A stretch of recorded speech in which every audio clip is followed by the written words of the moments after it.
Welcome one and all, I'm Alexis, aka The Soft Reader, and I'm here today to discuss 5 of my favorite bookish buzzwords, my favorite tropes. I think some of these can be considered buzzwords and I think some of these can be considered tropes, but I just put them all in one video. I know that this is a pretty popular video to film on BookTube. Recently, Jane over at It's Jane Lindsay did one where she discussed some of hers, and I think we had maybe 1 or 2 in common, and that made me really want to film my own video, so that's what I'm here to do today. The first one I'm going to mention is when there is some sort of competition in a book. Bonus points if it's some sort of magical competition, but I just love when there's a competition in a book and seeing characters like prep for this competition.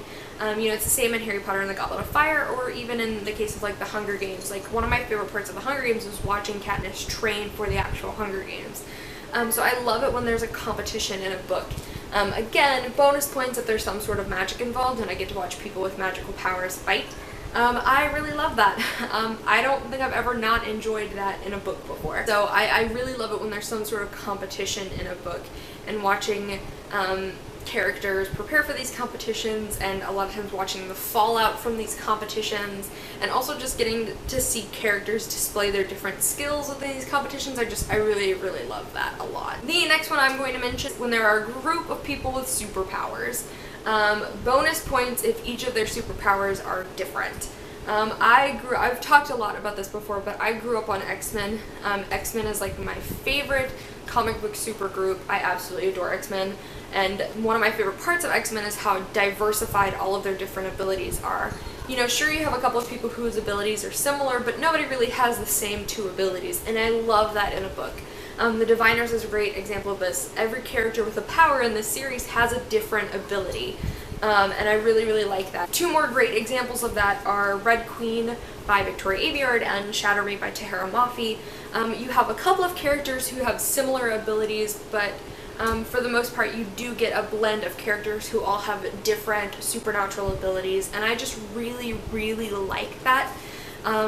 Kids with powers is luckily something that is really popular in YA, but I just love the process of being able to learn each individual person's power and how that power kind of reflects their personalities and their stories and stuff, and I really love that. To be fair, that's like my favorite part of the Shatter Me series, is getting to see everybody else's superpowers. So the next one I'm going to mention is when there is like a found family element.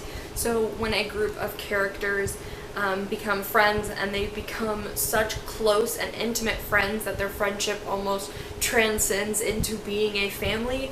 I really love that. I love seeing a group of friends who are literally so loyal to one another, and who literally just genuinely love each other so much that their bonds are just as thick as if they were related by blood. I also do really enjoy when there is an actual blood family that is present and very close in a story.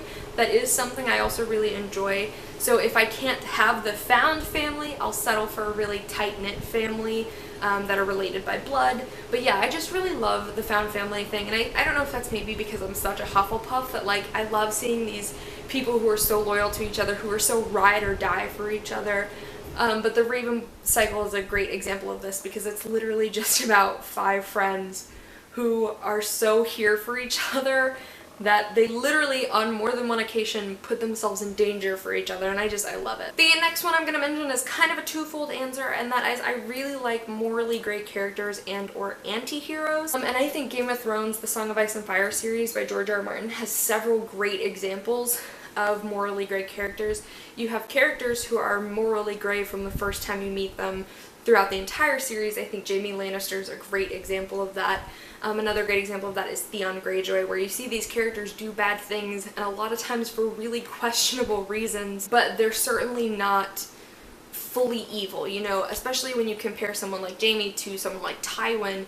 You can see a disparity between their characters and like how evil they are, if that makes sense.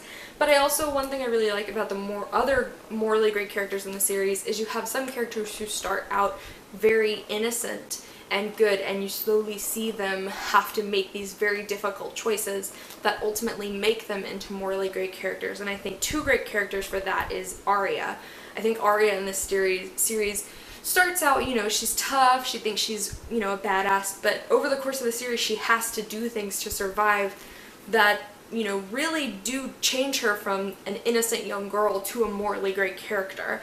And likewise, I think Daenerys is the same way. First meet Daenerys in this first book, you know, she's really obedient to her brother and the vision that her brother has, and then she's later very obedient to Khal Drogo and his tribe, and she wants them to all love her. You know, she wants to belong to them, and then over the course of the series, you see her go from someone who is on the innocent side to being someone who, you know, knows what she wants, and she knows that she has to trample on people to get there, and she makes peace with that.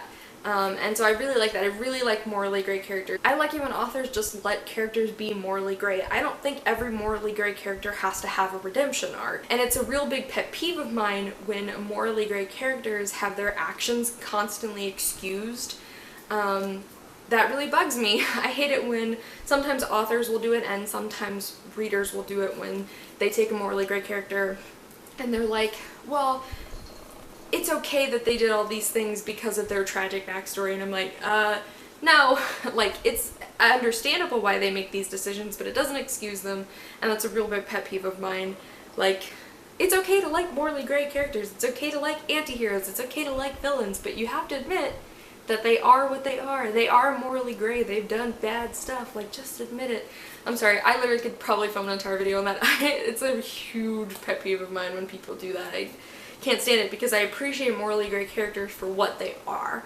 So, yes, I really, really like morally great characters. I like characters that really blur the line between what is good and what is evil. The last one I'm going to mention is I enjoy books where there are animal companions, magical creatures, animals. I like it when books include animals. Harry Potter is a great example of this.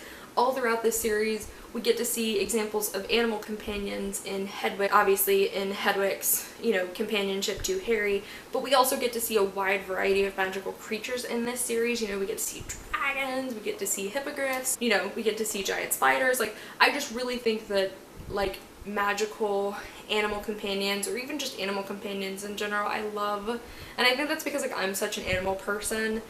And, like, obviously if I went to Hogwarts, my favorite would be the Care of Magical Creatures class. Like, I would eat that up. I would enjoy every second of it. Even, like, the worst days I probably would still enjoy. So yeah, I just really, really like it when there are animal companions or when there are, like, a flurry of magical creatures. That's always really, really interesting to me.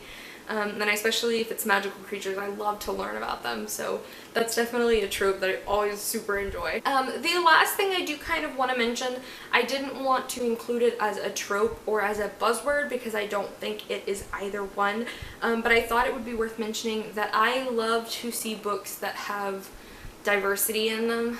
I am much more likely to read a book that has, you know, good representation of different types of diversity than I would be to read a book that doesn't follow that. So I do really like that, especially if it's own voices. I try to read as many own voices books as I can.